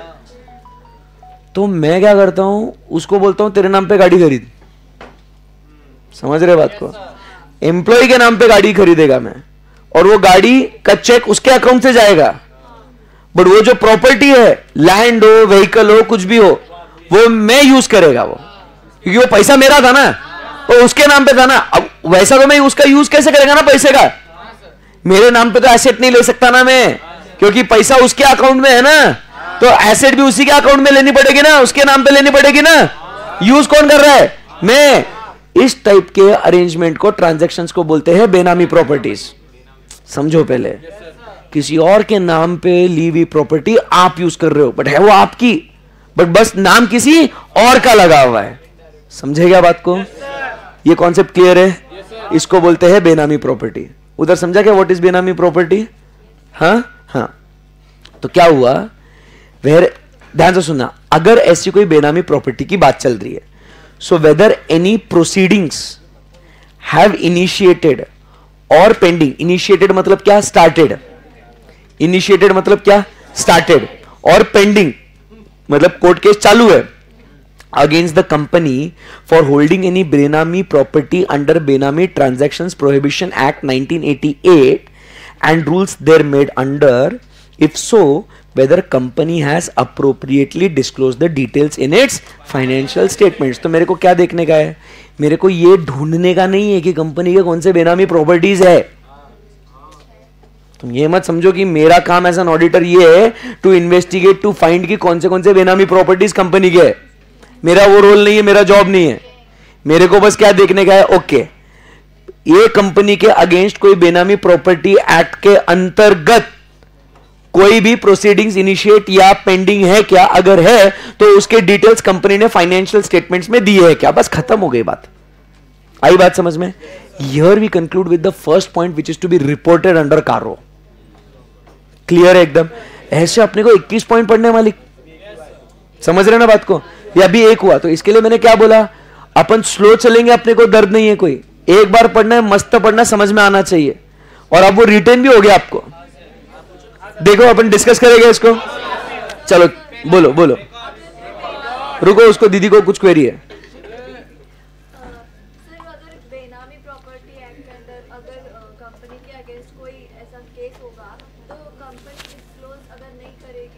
तो वही तो मुझे फिर रिपोर्ट करना है कारो के अंदर. केस तो चालू है ना दीदी, तो उसका लीगल डॉक्यूमेंट नोटिस वगैरह तो रहेगा ना. हाँ ना, हाँ. फिर चलो, shall we proceed. First point अपना क्या था? Property, plant and equipment slash intangible asset. एक बार पूरा अंदर के कंटेंट के साथ बोल के खत्म करेंगे, हो सकता है? Ready? Yes sir. First point क्या बोलता? रिकॉर्ड्स. तो रिकॉर्ड्स में फर्स्ट पॉइंट क्या कहता है? With the company showing full particulars including क्या, quantitative details and situation of property, plant and equipment. यही अगर इंटेंजिबल एसेट्स का है तो फुल पर्टिकुलर्स. खत्म हो गई बात. Second point, physical verification. क्या होना चाहिए? Management is doing physical verification eight reasonable intervals and if any material discrepancy is noted, how it has been dealt with. Third point बात करते हैं title deeds. So title deeds in case of immovable properties which are disclosed in the financial statements should be in the name of the company. If not, details. कौन सी details देने हैं? Description of the property, gross carrying value, name of the owner, उसके बाद promoter, director और employ, the period and last में reason for not held in the name of company. Fourth point बात करते हैं रिवैल्यूएशन. रिवैल्यूएशन किया है तो number 1, it should be done with by the registered valuer and disclose the amount. If the amount of revaluation is more than, is equal to और more than 10%, तो फिर क्या करना? Of each class of asset. सही बात है. And fifth point क्या है? अभी बेनामी प्रॉपर्टीज. अगर कोई बेनामी प्रॉपर्टी का केस क्या हुआ है, इनिशिएट या पेंडिंग है, तो उसके डिटेल्स कंपनी ने फाइनेंशियल स्टेटमेंट्स में दिए है या नहीं. सही है एकदम? कॉन्फिडेंस है फर्स्ट पॉइंट पे. Let's move to the second point. Now we talk about is the inventory. अब बेटा पीपीई और इन्वेंट्री अलग अलग है ना, मतलब वो तो फिक्स्ड एसेट्स हो गए. अब ये करंट एसेट हो गया अपना इन्वेंट्री. सो इन्वेंट्री की बात होगी अभी. बोलो बच्चों, तैयार हो आप लोग? Yes sir. सो इन्वेंट्री मतलब अभी हमारे बुक्स जो है, हमारे पेन ड्राइव्स जो है, अभी हमारे ऑफिस में पेन ड्राइव्स होंगे ना, बच्चों को पेन ड्राइव भेजते ना, तो क्या वो इन्वेंट्री है क्या? Yes sir. जो हमारी बुक्स है, ये बुक्स भी क्या बच्चों बताओ मुझे, क्या ये भी इन्वेंट्री है क्या? Yes sir. तो उस इन्वेंट्री की बात हो रही है अभी. उसमें फर्स्ट पॉइंट क्या कहा है? Physical verification. ये कहीं पढ़ा था अपन ने ऊपर? यस, ध्यान देना. So whether physical verification of inventory has been conducted by reasonable intervals by the management and whether in the opinion of the auditor the coverage and procedure of such verification is appropriate. मतलब सही तरीके से area cover किया क्या उन्होंने, उतना stock बराबर से कवर किया क्या नहीं, वो देखेंगे. Whether the discrepancy is of 10% और मोर in the aggregate of each class of inventory were noticed. If so, whether they have been properly dealt with in the books of accounts. Same point है, कुछ अलग है बातें. First point मैं बोलता हूं, first point simple एकदम. First point simple एकदम. रीजनेबल इंटरवल पे मैनेजमेंट द्वारा होना चाहिए। विनीत ध्यान दे बेटा, मैनेजमेंट द्वारा होना चाहिए। ये क्लियर एकदम बात? Yes sir. Second point, coverage and procedure. Coverage and procedure मतलब क्या कि कितने रिकॉर्ड्स, अगर मान लो जैसे हमारे इन्वेंट्री में अगर आप कभी ऑफिस में जाओगे तो आपको सिर्फ वो विंडो पे आपको सिर्फ थोड़े से बुक्स दिखते होंगे, but when you go inside, have you, कभी मौका नहीं मिला होगा आपको, बट कभी आप देखोगे तो बहुत बड़ा और एक अंदर जगह है जहां पे हजारों किताबें और रखी हुई है। और इसमें सोचो ना, मेरी, स्वप्निल सर की, अंकिता मैम की, आनंद सर की, पूजा मैम की, राज सर की, फाउंडेशन, इंटर, फाइनल लेवल पे, जिसमें हर सब्जेक्ट के, तुम समझ रहे बात को, इतने सारे सबकी किताबें हैं, मतलब इट्स ह्यूज, बहुत सारे बुक्स है, बराबर के नहीं। सो वो जो इन्वेंट्री है ना, तुम बात को समझ रहे क्या, वो हर एक सब्जेक्ट का हर एक लेवल पे कितना इन्वेंट्री और मैनेजमेंट ने कवर करना चाहिए, वो बराबर से अप्रोप्रिएटली कवर किया या नहीं किया, वो चेक करना है। सो फर्स्ट कवरेज, एंड वो कवरेज को चेक करने के लिए जो आपने प्रोसीजर्स यूज करी है वो भी अप्रोप्रिएट है या नहीं। एक तो मतलब आपने कितनी क्वांटिटी चेक करी है, और वो क्वांटिटी को चेक करने के लिए जो प्रोसीजर आपने अपनाया है वो अप्रोप्रिएट है या नहीं, चेक करना है, बराबर। थर्ड पॉइंट, अब यहां पे मटेरियल डिस्क्रिपेंसी की बात नहीं हुई, यहां पे डिस्क्रिपेंसी 10% और मोर की बात हुई। दिस इज वेरी इंपॉर्टेंट, ये बहुत इंपॉर्टेंट चीज है, इसलिए हम लोग को कंपेयर करके अच्छे से समझ के पढ़ना है। प्रॉपर्टी, प्लांट एंड इक्विपमेंट में जब फिजिकल वेरिफिकेशन की बात हो रही थी, वहां पे बात हुई थी मटेरियल डिस्क्रिपेंसी की, एंड अगर मटेरियल डिस्क्रिपेंसी है तो how it has been dealt with, वैसी बात हुई थी। यहां पे मटेरियल डिस्क्रिपेंसी नहीं बोला, यहां पे बोला if the discrepancy is of 10% और more than how it has been dealt with. समझा गया? वहां पे परसेंटेज नहीं है डिस्क्रिपेंसी के लिए, यहां पे है, वहां पे रिवैल्यूएशन के लिए है वो, समझे? यस सर, ये दिमाग में फिट होना चाहिए। आगे नेक्स्ट पॉइंट, वर्किंग कैपिटल। आपको पता है हम लोग सीसीओडी भी लेते हैं, CCOD, cash credit, overdraft facility, ऐसे हम लोग लेते कि नहीं लेते दोस्तों? Yes sir. तो जब कंपनी सीसी या ओडी फैसिलिटी अवेल करती है, वो किसके बुनियाद पे मिलता है? वो इन्वेंट्री, स्टॉक के बेसिस पे। अरे बोलो ना कुछ। So the CC and OD what we get is based on what? The stock. So working capital finance जो कंपनीज लेती है, it is secured with the help of what? Stock, जिसमें कंपनीज क्या करती है? उस स्टॉक को प्लेज करती है टू द बैंक, या हाइपोथिकेट करती है टू द बैंक। सुना होगा आपने प्लेज, हाइपोथिकेशन, यस। तो वो स्टॉक कंपनी क्या करती है? बैंक के पास गिरवी रखती है, और उसके बेसिस पे हमें क्या मिलता है? सीसी या OD, which is a working capital finance. तो पहले उसका मतलब समझो, what is working capital finance. जो business day to day operate करने के लिए जो हमें पैसा लगता है ना, उस फाइनेंस को हम लोग नाम देते हैं as what? Working capital finance. ये बात क्लियर एकदम? अब क्या हुआ? Whether at during any point of time during the year the company has been sanction, word क्या यूज किया है?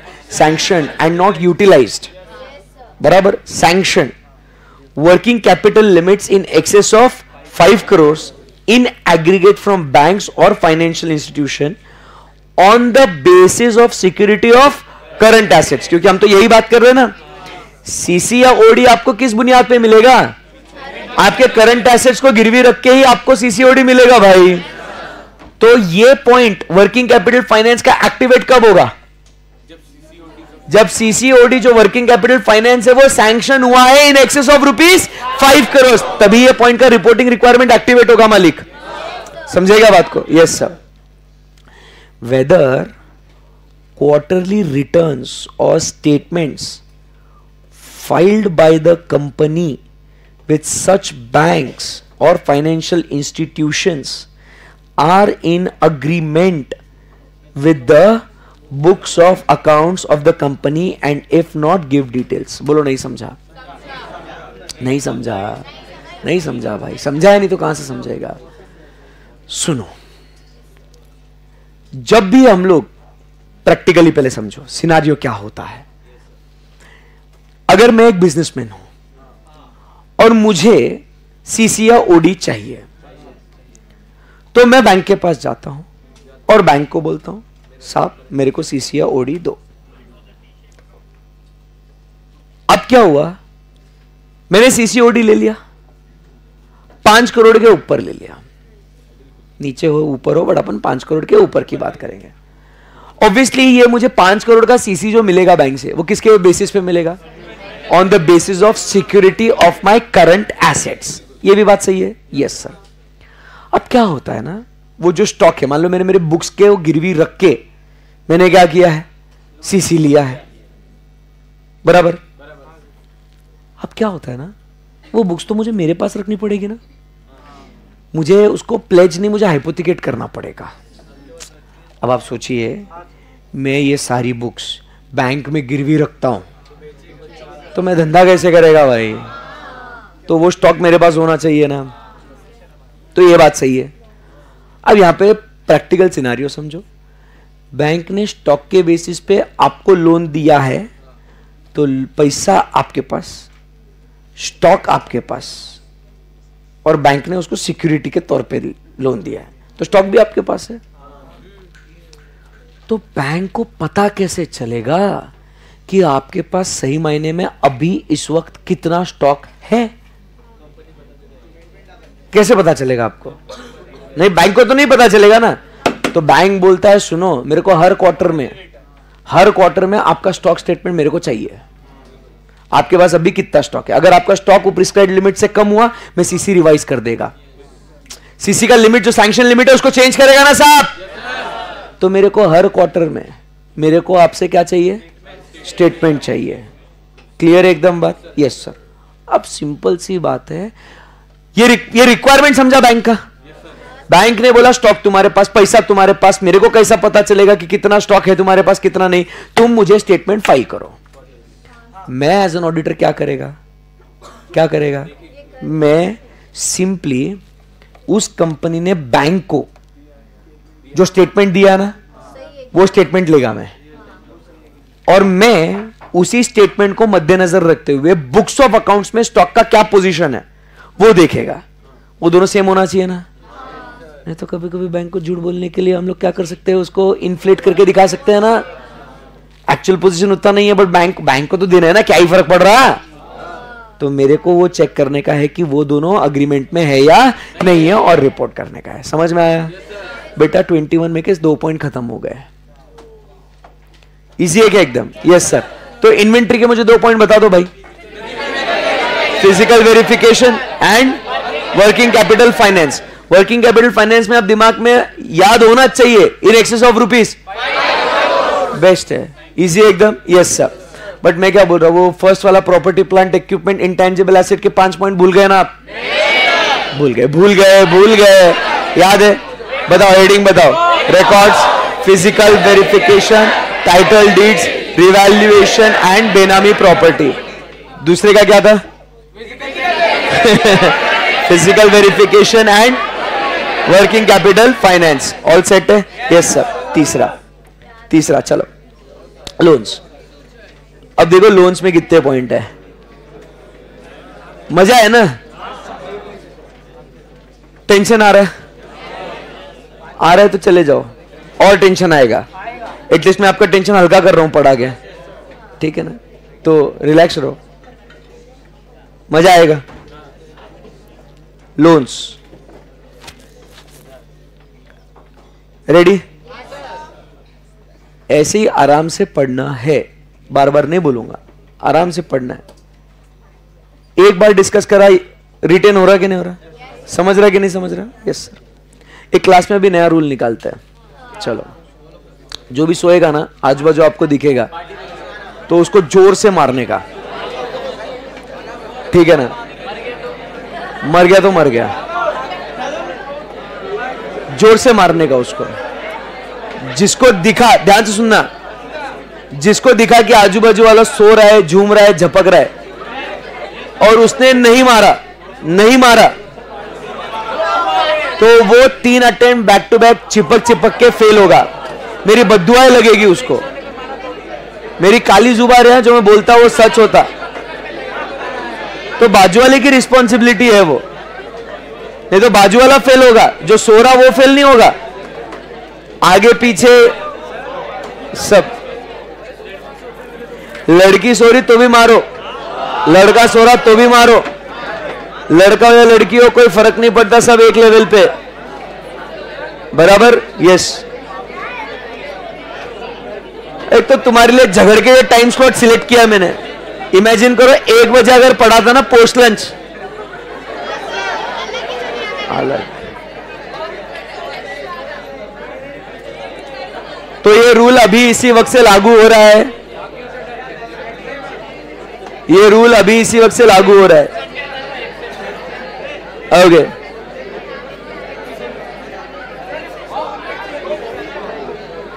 Next point, loans. whether during the year the company has made investments। loans में क्या क्या आ रहा है देखो, loans ध्यान से देखना। the company has made investments in, provided any guarantee or security or granted any loans or advances in the nature of loans, be it secured or unsecured, to the किसको, companies, firms, limited liability partnerships or any other parties, if so। मतलब क्या हुआ यहां पे, अगर company ने investment किया है, ध्यान से सुनना आराम से, स्टेप बाय स्टेप। अगर कंपनी ने इन्वेस्टमेंट किया है किसी कंपनी, फर्म, एलएलपी या कोई एनी अदर पार्टी में, या अगर कंपनी ने किसी को गारंटी दिया है, guarantee to any company, firm, LLP और एनी अदर पार्टी, या कंपनी ने सिक्योरिटी दिया है to the company, firm, LLP और एनी अदर पार्टी, या कंपनी ने एडवांस दिया है in the nature of loans to the company, firm, LLP और रिलेटेड पार्टीज। मतलब ये जो चीजें है ना, मतलब एक तो इन्वेस्टमेंट, या तो गारंटी, या तो सिक्योरिटी, या तो लोन, या तो advances in nature of loans, फिर चाहे वो कैसे भी हो, सिक्योर्ड, अनसिक्योर्ड, सब्जेक्ट टू, इनको अगर दिया ना किसी भी कंपनी, फर्म, एलएलपी और एनी अदर पार्टी, मतलब ये वाला थर्ड पॉइंट कब एक्टिवेट होगा, सिंपली जब कंपनी ने ऐसा, एक तो क्या बोलते हैं, इन्वेस्टमेंट, गारंटी, सिक्योरिटी, लोन या एडवांस, बराबर है, दिया है, इनमें से किसी को भी अगर दिया है तो ये नीचे के पॉइंट्स आपको रिपोर्टिंग वाले एक्टिवेट होंगे। अगर कंपनी ने ऐसा कुछ भी किया नहीं है तो जाहिर सी बात है रिपोर्टिंग करने का रिक्वायरमेंट आएगा ही नहीं। बात पहुंची आप तक? Yes sir. तो क्या कहता है, ध्यान से सुनना। whether the company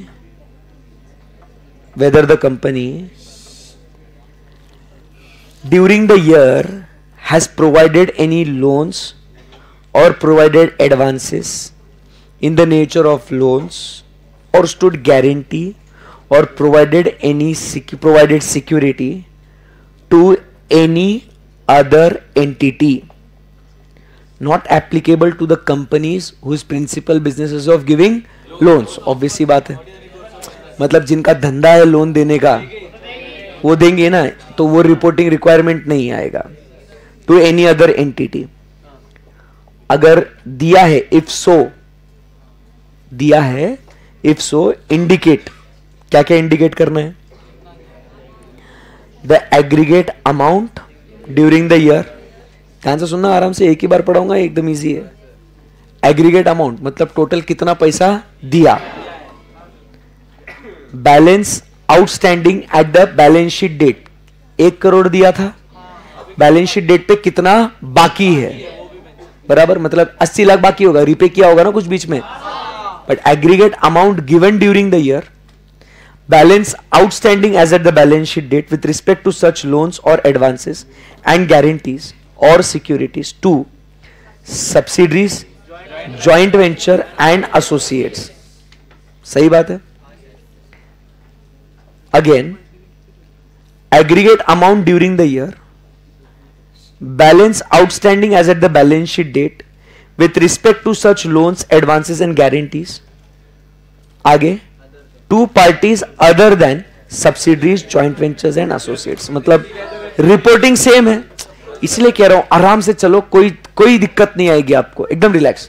सो क्या हुआ, अगर कंपनी ने लोन दिया है किसी भी एंटिटी को, तो इस एंटिटीज में हम लोग क्या कर रहे हैं, दो हिस्से बना रहे हैं.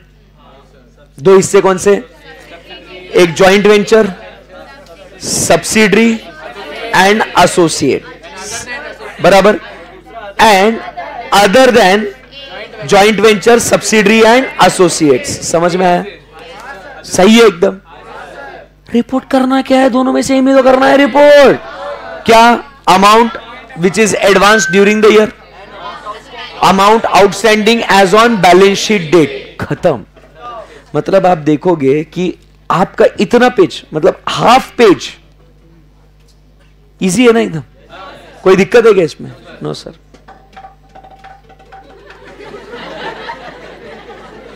मत करना प्लीज, प्लीज बोल रहा हूं, please.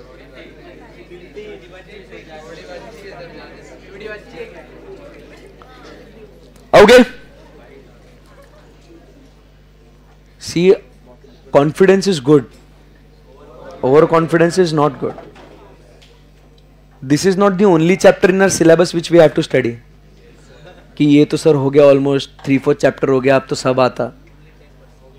There are a lot of many chapters left, 12 chapters yet to go, है ना? तो stay grounded, उड़ो मत, ठीक है? पॉइंट नंबर 1 क्लियर है एकदम, बोलना पड़ेगा आपको. सो क्या बात हुई यहां पे अपनी लोन्स के बारे में.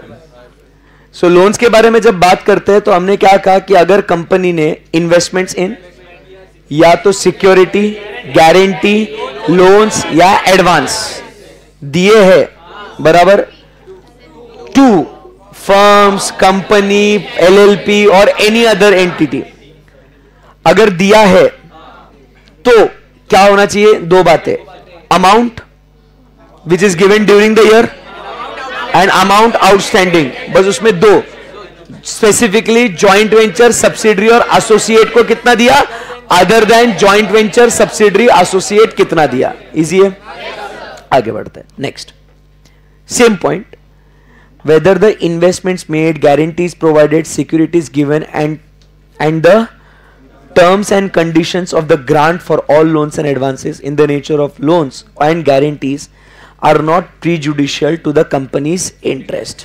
मतलब वही बात जो अपन ने ड्यूटीज में to inquire into certain matters, तो अपने को देखना है जिस टर्म्स एंड कंडीशंस पे वो loans, advances, guarantees, securities, investments जो हमने किए हैं, दे should not B prejudicial to the company's interest. मतलब they should not compromise the company's interest. Clear एकदम बात? Yes sir. Number 2, first point क्या हुआ, अगर दिया है, मेरी बात को सुनना, अगर दिया है तो अमाउंट कितना दिया है और आउटस्टैंडिंग कितना है. अब लोन दिया ना, लोन देने के बाद क्या देखेंगे, उसके टर्म्स एंड कंडीशंस, तो they should not be prejudicial. Terms and conditions देख लिए. तीसरा, in respect of loans and advances in the nature of loans, whether there is a schedule of repayment. Loan दिया, टर्म्स वॉर्म्स लगाए, अब वो पैसा आना भी तो चाहिए. अरे बोलो कुछ. Yes sir. So schedule of repayment of principal and interest has been stipulated. Stipulated मतलब अग्रीड और डिसाइडेड, कि भाई आपने जो ईएमआई जो आप पे करते हो ना, इक्वेटेड मंथली इंस्टॉलमेंट्स, वो डिसाइडेड अग्रीड होता है ना कि कब कब कैसे कैसा पैसा आना है. अपने को लोन दिया है तो वो पैसा वापस आना भी चाहिए. तो क्या वो शेड्यूल फॉर रीपेमेंट आपने अग्री किया क्या, और उस रीपेमेंट शेड्यूल के हिसाब से आपको वो रिसीट्स रेगुलरली मिल रहे या नहीं मिल रहे, वो आपको चेक करके रिपोर्ट करना है. आई बात समझ में? तो ये हो गया अपना थर्ड पॉइंट. वापस से मुझे बताओ, फर्स्ट पॉइंट क्या बोला, amount outstanding and balance sheet date पे जो अमाउंट आउटस्टैंडिंग, पहले sorry, first amounts advanced and balance outstanding as on balance sheet date, ये बताना है आपको. सेकेंड पॉइंट में बात कर रहे हैं टर्म्स एंड कंडीशंस.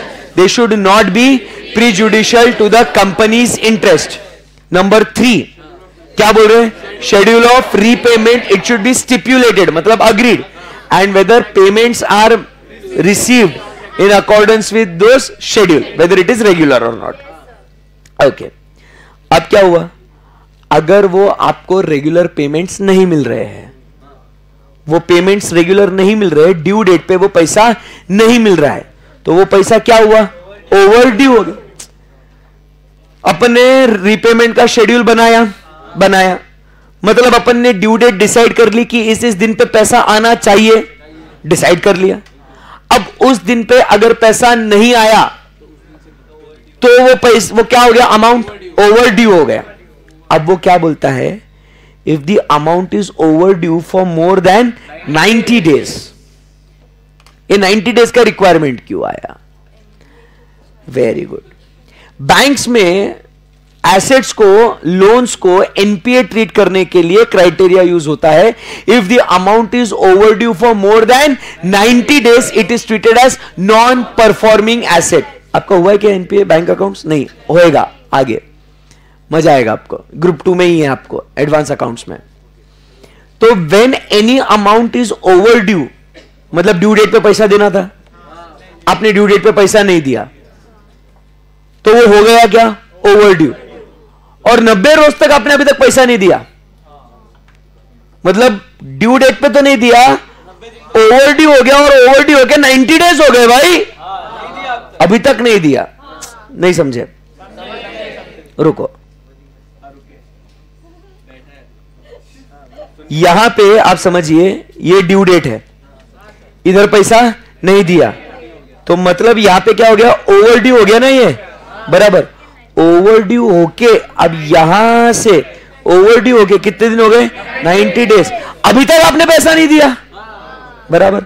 तो इस केस में क्या करना है अपने को? Whether reasonable steps have been taken by the company for its recovery. बराबर कि नहीं? कि रिकवरी के लिए रीजनेबल स्टेप्स लिए क्या नहीं, मतलब क्या? आपने उनको रिमाइंडर भेजे क्या, नोटिस भेजे क्या, बराबर, लीगल एक्शन करेंगे ऐसा बोला क्या आपने? तो ये रीजनेबल स्टेप्स. रीजनेबल स्टेप्स मतलब नोटिस भेजा तो भी रीजनेबल स्टेप होता भला क्या? नहीं तो आप बोलोगे sir reasonable step for recovery मतलब सर गुंडों को भेजेगा, उसका टीवी, फ्रिज, बाइक, गाड़ी उठा के लेके आ सब, हाँ, वसूली भाई को भेजेंगे. ऐसा नहीं. Sending a notice also suffices the requirement of what? Reasonable steps for recovery. सवाल यह आता है कि सर ऐसा क्यों करना चाहिए? Why should we take reasonable steps for recovery? बचपन में पढ़े थे, अगर आप रीजनेबल स्टेप्स फॉर रिकवरी नहीं लेते हो तो it becomes a time barred debt. If you do not ask your money for a period of 3 years it becomes a time barred debt. तो फिर तो कंपनी के लिए अच्छा है, शेयर होल्डर का पैसा दे दो, 3 साल तक मांगो ही मत. टाइम बार्ड डेट हो जाएगा तो वो भी नहीं देगा, अपने मांग भी नहीं सकते अपन. इसीलिए रीजनेबल स्टेप्स फॉर रिकवरी. सब चीजें, सब लॉजिक, सब लिंक बैठना चाहिए. क्लियर है एकदम? यस. ओके, चलो उसके बाद ये 4 पॉइंट समझ में आया आपको? Yes sir. उसके बाद वेदर एनी लोन और advance in the nature of loan granted which has fallen due, which has fallen due मतलब देना बन रहा है, हैज बीन, क्या हुआ? रिन्यूड. रिन्यू मतलब समझते हो क्या हुआ? मतलब उसके जगह पे नया लोन दिया, फ्रेश लोन दिया. मतलब आपसे मुझे 1 लाख रुपए आने थे, तो मैंने आपको 1.5 लाख का नया लोन दिया, और ये मान के चलता हूं कि आपने 1 लाख का लोन रीपे कर दिया. मतलब अब आपका लोन कितना बचा? 1.5 लाख का ही बचा. समझे ना? नया लोन दिया, रिन्यू, या आपने एक्सटेंड किया, या आपने उसको फ्रेश लोन दिया. फ्रेश लोन मतलब समझते हो 1 लाख का तो है ही है, ओवर एंड अबव 1 लाख का आपने और 1.5 लाख का दिया, तो 2.5 लाख का हो गया आप. So if your loan has fallen due but on that loan, एक तो आपने उसको रिन्यू किया, मतलब आपको उसने बोला कि चल भाई नेक्स्ट ड्यू डेट, या एक्सटेंड कर दिया, या आपने क्या कर दिया? उसको फ्रेश लोन दिया. To settle the overdues of the existing loans to the same parties. If so, specify the aggregate amount of such dues renewed, extended or settled by fresh loans.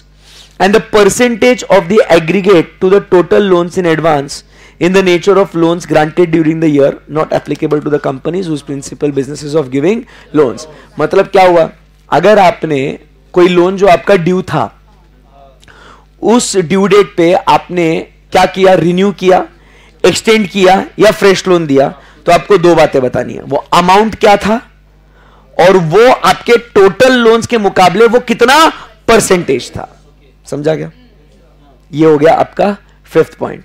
First 5 points बता सकते हो, then we move on to the last point. Then easy है ना एकदम? Yes sir, चलो easy है. कमन कमन कमन बोलो. सबसे पहले अमाउंट, नहीं ये इसका ही, लोन्स का ही बोलो. अमाउंट बोलो. Amount given and balance outstanding किसके किसके लिए? Joint venture, subsidiary and associate and other than joint venture, subsidiary and associate. Amount दिया. Second point, terms and conditions. Number 3, repayment schedule, whether payments are received regularly. Regularly नहीं मिला वो overdue हो गया for more than 90 days. Steps for recovery.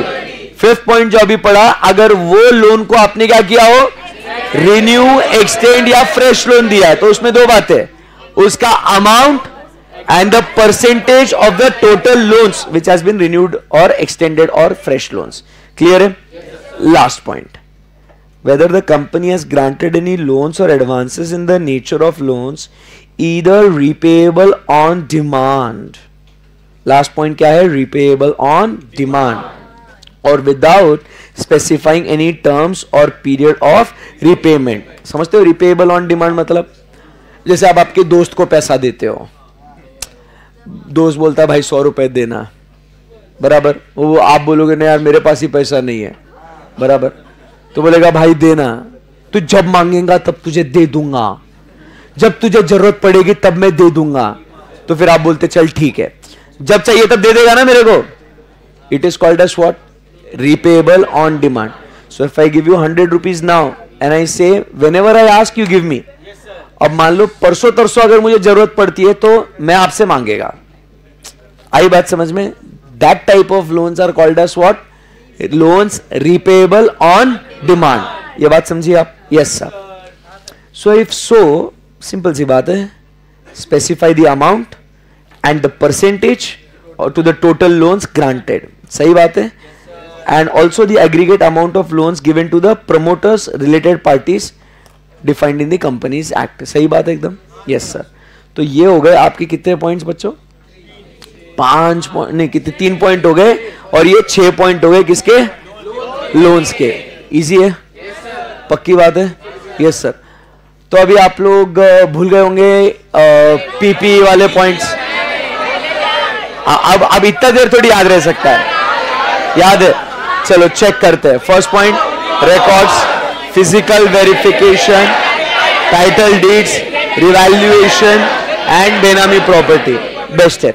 Second point अपन बात करते हैं inventory. उसमें क्या क्या आता है? Physical verification and working capital finance. Third point अभी पढ़ा, लोन्स. अब इसके पॉइंट नहीं आएंगे आपको, नहीं आते आपको, पचका हो जाएगा. देखो देख के बोलना है. आता है आपको? ऐसे कैसे आएगा? नहीं आएगा. चलो ठीक है, देखते चेक करते हैं. फर्स्ट पॉइंट क्या बोलता है? Amount given and balance outstanding किसे किसे? Joint venture, subsidiary, associate and other than joint venture, subsidiary, associate. Second point, terms and conditions. It should not be prejudicial to the company's interest. Third point, repayment schedule has been stipulated and the receipts are made regular. अगर regular नहीं मिल रहा है तो क्या हुआ? overdue for more than 90 days. क्या करना चाहिए? reasonable steps for recovery. उसके बाद अगर आपको वो overdue हो गया तो आपने क्या किया? renew, extend या fresh loans दिया है, तो दो बातें दिखानी है, amount and percentage. अगर कोई लोन कैसा हो, 6 पॉइंट अभी पढ़ा, देखो अभी पढ़ा, रिपेबल ऑन डिमांड हो, तो दो बातें इसमें भी दिखानी है, amount and percentage of loan. Easy है? पक्की बात? सही है. फोर्थ पॉइंट, कॉन्फिडेंस आ रहा है आपको? Anyone, any query, any difficulty? No sir. मतलब तुम समझ रहे हो, एक पॉइंट ऐसे अपने को 21 पॉइंट्स पढ़ने हैं, एक एक पॉइंट में इतने इतने सब पॉइंट्स है। Our intention is not to retain, but once you understand you will automatically retain. This is what I wanted to prove. अपने को रिटेंशन में कोई टेंशन नहीं है, वो आसानी से हो जाता है। समझना ये इंपॉर्टेंट है, समझोगे इजीली याद हो जाएगा। सही है। फोर्थ पॉइंट छोटू सा है, बराबर। बहुत चिंटिया देख रहा तू। इन रिस्पेक्ट ऑफ लोन्स, अभी ध्यान से सुनना। चलो चलो संभालो अपने आप को।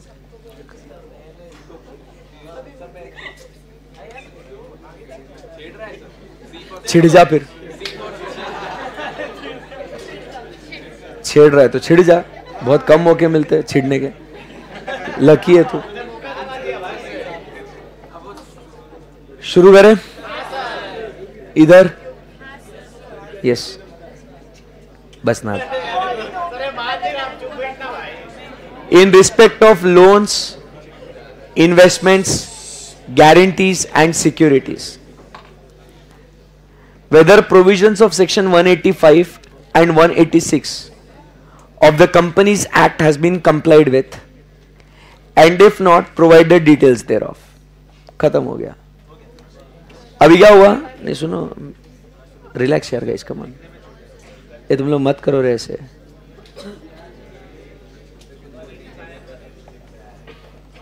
अभी क्या बोला? अगर कंपनी ने, तुमको ये याद हो रहा, क्या समझ में आ रहा है तुमको? तो तुम ये समझो कि तुमको ये याद समझ में क्यों हो रहा, क्योंकि मैं उतने एफर्ट ले रहा हूं आपको समझाने के लिए। तो मुझे उसको कट शॉर्ट करने पे मजबूर मत करो। वो छोड़ो रे, वो नहीं कुछ। मेरी बात सुनो, मेरे को बोलने दो अच्छे से, समझ रहे क्या? क्योंकि आप फिर है ना बार बार, मेरे को क्या हो रहा, आप बीच में बातें करोगे, एक दूसरे से टाइम पास करोगे, मेरा आधा तो उसमें फिर ध्यान डिस्टर्ब होता। फिर जो मुझे एक्चुअली बोलना होता है ना, कभी कभी वो स्किप भी हो सकता है, एंड इसमें नुकसान आपका होगा। और सिर्फ आपका नहीं, फिर जो लाइव स्ट्रीमिंग में है, फिर वो जो पीडी जीडी में है, प्रॉब्लम होगी। मुझे अच्छे से बोलने दो, आपको अच्छे से समझेगा। बार बार आप क्या करते हैं, एक दूसरे से बात करते हैं, कुछ अपना अलग चालू रहता है, कुछ अलग ही लेवल पे है। मत करो ऐसा, है ना? हिम्मत मत हारो, कर सकते हो, ठीक है ना? यस। अभी यहां पे फोर्थ पॉइंट काफी आसान है। मतलब देखो, अगर इन respect of loans, investments, guarantees and securities, अगर कंपनी ने लोन्स, इन्वेस्टमेंट्स, गारंटीज, सिक्योरिटीज अगर कुछ दिए है, तो इसमें और एक पॉइंट आता है कि whether provisions of section 185 and 186 has been complied with, and if not the details thereof. मतलब सिंपल एकदम बात। देखो बात को समझो, ऊपर वाले में क्या था, लोन्स, इन्वेस्टमेंट्स वगैरह दिया था, तो वो कंडीशनल्स थे कि वो लोन्स जो दिए थे ना, जैसे टर्म्स एंड कंडीशन, अमाउंट, फिर उसका रिकवरी, ओवरड्यू हुआ तो स्टेप्स लिया क्या, वो जनरल पॉइंट्स थे। फोर्थ पॉइंट में लीगल पॉइंट्स की बात कर रहे हैं कि 185, 186 जो सेक्शंस है, उनमें कुछ कंडीशंस है, उनके कुछ प्रोविजंस है। भाई उसको कंप्लाई करा या नहीं करा वो देख, और अगर उसको कंप्लाई नहीं करा तो मेरी बात सुन, तू रिपोर्ट कर कि क्या क्या नहीं कंप्लाई किया। अब कैसा है, 185 जो है ना, आपने ना लॉ में पढ़ा ना, ऑडिट में है, बट ऐसा बोल के अपन खत्म भी नहीं कर सकते, आदत नहीं मेरे को कि हाँ बच्चों 185, 186 ओके ओके ओके चलो आगे बढ़ते हैं, बराबर। सो अपने को क्या करना पड़ेगा, उसका एक ओवरव्यू लेना। ऑब्वियसली डिटेल में नहीं पढ़ेंगे क्योंकि ना सिलेबस में है आपको, बट ये 185, 186 होता क्या है, वो एक प्राइमा फेसी उसका एक ओवरव्यू ले लेते हैं। क्लियर है एकदम बात? ओके हो।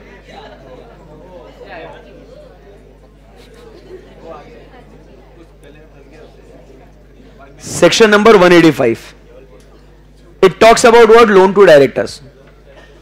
किसकी बात हो रही है? सेक्शन नंबर 185 जो बात करता है about what, loan to directors. आखिरी है आज के लिए, हिम्मत मत हारो। फोर्थ पॉइंट डन, फिर कल मिलेंगे और 3-4 पॉइंट्स अपन डिस्कस करेंगे, फिर खत्म हो जाएगा वो। सो लोन टू डायरेक्टर्स की बात हो रही है। अब क्या लिखा हुआ है, save as otherwise provided in this act. अपने को बस ओवरव्यू लेने का है। Save as otherwise provided in this act, no company shall directly or indirectly advance any loan, including any loan represented by book debt, to any of its directors, or to any other person in whom the director is interested, or give any guarantee or provide any security in connection with any loan taken by him or such other person.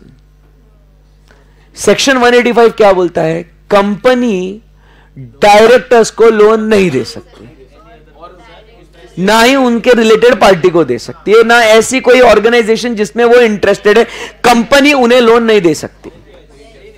अब आप समझो 185 section बोल रहा है, मेरे पास ध्यान देना सब लोग। 185 बोल रहा है कि कंपनी डायरेक्टर्स को लोन नहीं दे सकती। अब वो डायरेक्टर जो है ना बेचारा कंपनी में काम कर रहा है, he is like an employee also of the company. भाई तुम समझो बात को। अरे यार उसको भी पैसे की जरूरत पड़ सकती है यार, उसके बच्चे की स्कूल फीस भरनी होगी, उसको उसके बच्चे की शादी करनी होगी, उसको घूमने जाना होगा, अरे उसको कुछ भी करना होगा यार, उसको पैसे की जरूरत है। वो गया कंपनी के पास, कंपनी को बोला मेरे को लोन दो, मेरे को पैसा चाहिए। कंपनी बोलती नहीं दे सकते तेरे को। वो बोलता है ऐसे कैसे कर सकते मेरे साथ यार, ये बहुत नाइंसाफी है। कंपनी बोलते हैं ये जो है ना सेक्शन 185 बोला। मैं नहीं मानता यार ये सेक्शन में क्या फालतूगिरी लगा के रखा है। अरे अगर तुम एम्प्लॉय को लोन देते कि नहीं देते, मैं भी काम कर रहा हूं, मैं भी इंसान हूं, अगर मुझे जरूरत पड़ी तो मैं मेरे कंपनी के पास से लोन नहीं मांगेगा तो किसके पास मांगेगा बताओ मेरे को। सही है ना? तेरी बात बाद में करेंगे, ठीक है। तो अब यहां पे क्या हुआ, कंपनी को भी समझ में आ गया। वो बोल रहा है भाई डायरेक्टर सुनना, ऐसा इतना गुस्सा मत कर यार प्लीज। वो 185 मतलब मेरे को नहीं मालूम, जाओ 185 देखो। तो फिर 185 बोलता है ओके सॉरी डायरेक्टर, हमसे बहुत भारी मिस्टेक हो गया। Provided that nothing contained in this subsection shall apply. मतलब जो सबसेक्शन 1 था ना 185 सबसेक्शन 1, वो बोलता है ये कुछ एप्लीकेबल नहीं। If the giving of any loan to managing director or whole-time director is a part and conditions of the service extended by the company to all its employees or to any scheme approved by special resolution of the members। मतलब नहीं समझे तुम? मतलब अगर आप जिस conditions पे आप एम्प्लॉइज को लोन देते हो ना, अगर उसी सेम कंडीशंस पे अगर आप आपके डायरेक्टर्स को लोन दे रहे हो तो दे सकते हो। अगर कंपनी के मेंबर्स ने स्पेशल रेजोल्यूशन पास करके बोला कि डायरेक्टर को लोन दो तो दे सकते हैं, समझेगा? तो ऐसा अभी उसके अंदर नीचे क्या है, अलग अलग कंडीशंस है। Coming back to this provision, now let's read, now you will understand, now you will be happy. In respect of loans, investments, guarantees or securities, where the provisions of section 185 has been complied with, कि अगर ये condition fulfil करके अगर आपने director को loan दिया तो okay, अगर नहीं तो उसके डिटेल्स दो। समझा गया? Yes sir. अब थोड़ा अच्छा लगता है कि ओके 185 ना, हाँ सही है एकदम। Now we go to section number what 186। 186 क्या बोलता है? Loans and investment by the company. अब ये क्या कहता है, समझो बात को। Without prejudice to the provisions contained in the act, a company shall, unless otherwise prescribed, shall make investment through not more than 2 layers of investment companies। मतलब 2 layer से आगे आप इन्वेस्टमेंट नहीं कर सकते। मतलब क्या है, अगर ये कंपनी है तो मैं इस कंपनी में इन्वेस्टमेंट कर सकता हूं, इस कंपनी के इन्वेस्टमेंट कर सकता हूं, तो यहां अलाउड है, यहां अलाउड है, बट यहां पे नॉट अलाउड। 2 लेयर्स मतलब मैं ऊपर है होल्डिंग, सब्सिडरी में डाल पैसा, सब्सिडरी के सब्सिडरी में डाल पैसा, बट सब्सिडरी के सब्सिडरी में नीचे नहीं डाल सकता पैसा। आई बात समझ में? ओनली 2 लेयर्स, समझा गया? मतलब तीसरे लेयर में आप नहीं जा सकते, 3rd लेयर में इन्वेस्टमेंट नहीं कर सकते। मेरे को करने गए, ये ऑलरेडी करा हुआ होगा तो क्या, तो वापस से क्या बोला? Provided the provisions of this subsection shall not affect. मतलब अगेन ये क्या हो गया, ये बोलना बेटा कंडीशंस है कि ये कंडीशंस आप पूरे करो तो चलता, नहीं तो नहीं कर सकते। तो वापस से यहां पे जब अपन कारों में आते तो अपन क्या बोलते हैं यहां पे? बोलो भाई क्या बोलते हैं यहां पे? Whether the company has complied with provisions of section 185 and 186। सही बात एकदम, yes sir.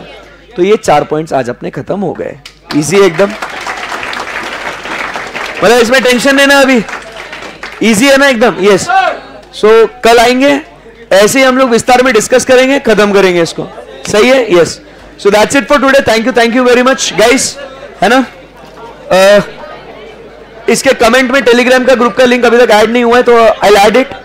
So from tomorrow app पे हम लोग डिस्कस करेंगे जो भी अपना पढ़ना है, और जो भी आपके क्वेरीज है वो टेलीग्राम ग्रुप के थ्रू हम लोग देखेंगे for the ones who are watching in the live streaming. Okay, so thank you, bye bye, take care.